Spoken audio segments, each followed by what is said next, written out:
Daniel chapter 2. Now in the 2nd year of Nebuchadnezzar's reign, Nebuchadnezzar had dreams, and his spirit was so troubled that his sleep left him.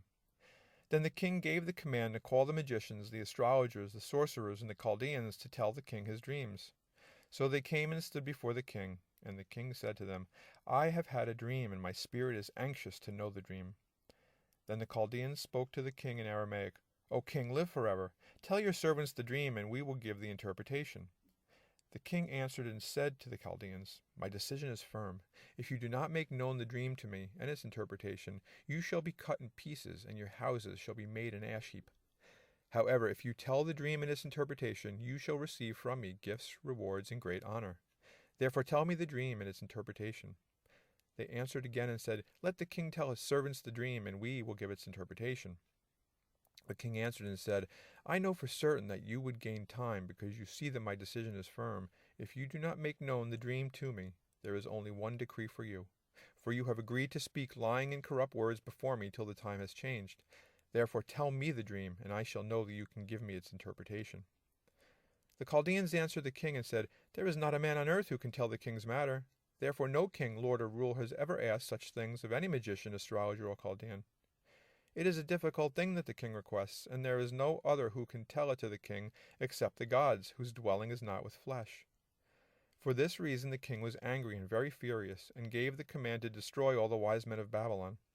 So the decree went out, and they began killing the wise men, and they sought Daniel and his companions to kill them.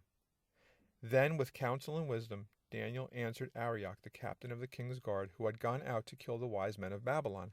He answered and said to Arioch, the king's captain, Why is the decree from the king so urgent? Then Arioch made the decision known to Daniel. So Daniel went in and asked the king to give him time, that he might tell the king the interpretation. Then Daniel went to his house and made the decision known to Hananiah, Mishael, and Azariah, his companions, that they might seek mercies from the God of heaven concerning this secret, so that Daniel and his companions might not perish with the rest of the wise men of Babylon. Then the secret was revealed to Daniel in a night vision, so Daniel blessed the God of heaven. Daniel answered and said, Blessed be the name of God forever and ever, for wisdom and might are his, and he changes the times and the seasons. He removes kings and raises up kings. He gives wisdom to the wise, and knowledge to those who have understanding. He reveals deep and secret things. He knows what is in the darkness, and light dwells with him. I thank you and praise you, O God of my fathers. You have given me wisdom and might, and have now made known to me what we asked of you, for you have made known to us the king's demand. Therefore Daniel went to Arioch, whom the king had appointed to destroy the wise men of Babylon. He went and said thus to him, Do not destroy the wise men of Babylon. Take me before the king, and I will tell the king the interpretation. Then Arioch quickly brought Daniel before the king and said thus to him, I have found a man of the captives of Judah who will make known to the king the interpretation. The king answered and said to Daniel, whose name was Belteshazzar, Are you able to make known to me the dream which I have seen and its interpretation? Daniel answered in the presence of the king and said, The secret which the king has demanded, the wise men, the astrologers, the magicians, and the soothsayers cannot declare to the king. But there is a God in heaven who reveals secrets, and he has made known to King Nebuchadnezzar what will be in the latter days. Your dream and the visions of your head upon your bed were these. As for you, O king, thoughts came to your mind while on your bed, about what would come to pass after this. And he who reveals secrets has made known to you what will be. But as for me, this secret has not been revealed to me, because I have more wisdom than anyone living. But for our sakes who make known the interpretation to the king, and that you may know the thought of your heart, you, O king, were watching, and behold, a great image. This great image, whose splendor was excellent, stood before you, and its form was awesome.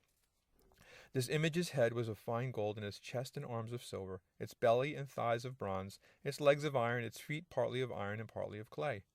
You watched while a stone was cut out without hands, which struck the image on its feet of iron and clay and broke them in pieces.